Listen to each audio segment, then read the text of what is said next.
প্রথমে সকল দর্শক বন্ধুদের নতুন বছরের আগাম শুভেচ্ছা জানাই। আজকে আপনাদের সাথে একটা ইউনিক রেসিপি শেয়ার করব, সেটা হলো কাস্টার্ড মোহিনী। চলুন আর দেরি না করে রান্নার সম্পূর্ণ রেসিপিটি এবার দেখে নেওয়া যাক।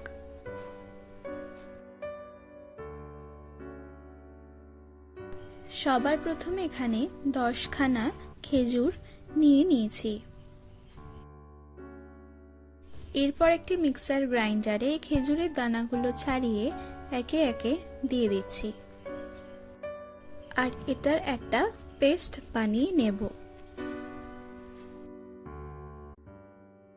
দেখতেই পাচ্ছেন পেস্টটা বানানো হয়ে গেছে। এটা এখন রেখে দিচ্ছি, পরে রান্নায় ব্যবহার করব।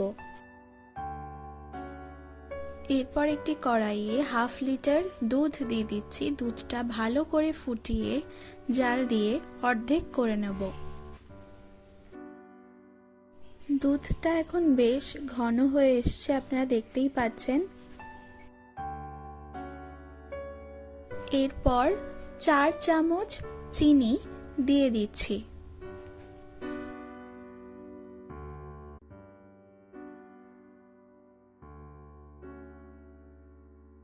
এরপর ভালো করে নাড়িয়ে চাড়িয়ে চিনিটা মিশিয়ে নেব।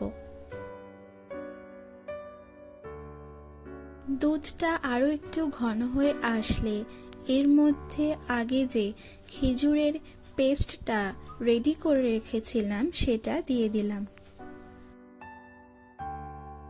খেজুরটা ভালো করে নাড়িয়ে চাড়িয়ে মিশিয়ে নেব।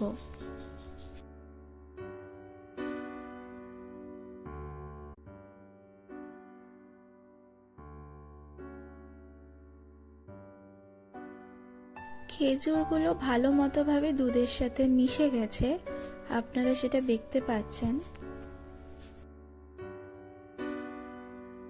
এরপর গ্যাসটা অফ করে দিলাম আর দুধটা ভালো মতো ভাবে ঠান্ডা করে নেব। ঠান্ডা হয়ে গেলে এর মধ্যে 3 টেবিল চামচ কাস্টার্ড পাউডার দিয়ে দিলাম।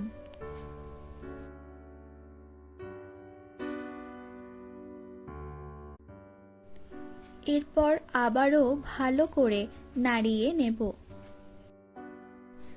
এরপর গ্যাসটা একটু জ্বালিয়ে নেবেন আর ফ্লেমটা লো ফ্লেমে রাখবেন। নাড়তে নাড়তে ঘন হয়ে এলে এর মধ্যে 2 টেবিল চামচ আমসত্ত্ব কুচি দিয়ে দিলাম। এরপর আবারও একটু মিশিয়ে নেব।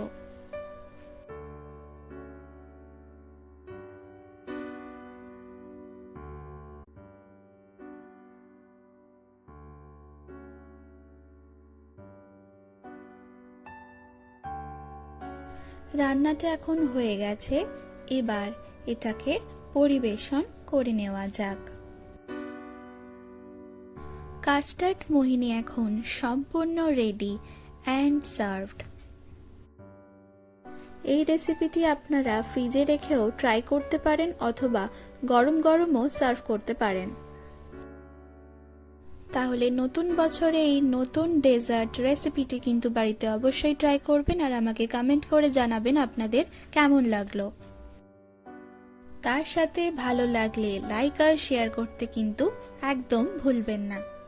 আর চ্যানেলে নতুন হয়ে থাকলে চ্যানেলটি কিন্তু অবশ্যই সাবস্ক্রাইব করবেন। তাহলে আজ এখানেই বিদায়, আবারও অন্যদিন অন্য রেসিপি নিয়ে চলে আসব। ধন্যবাদ।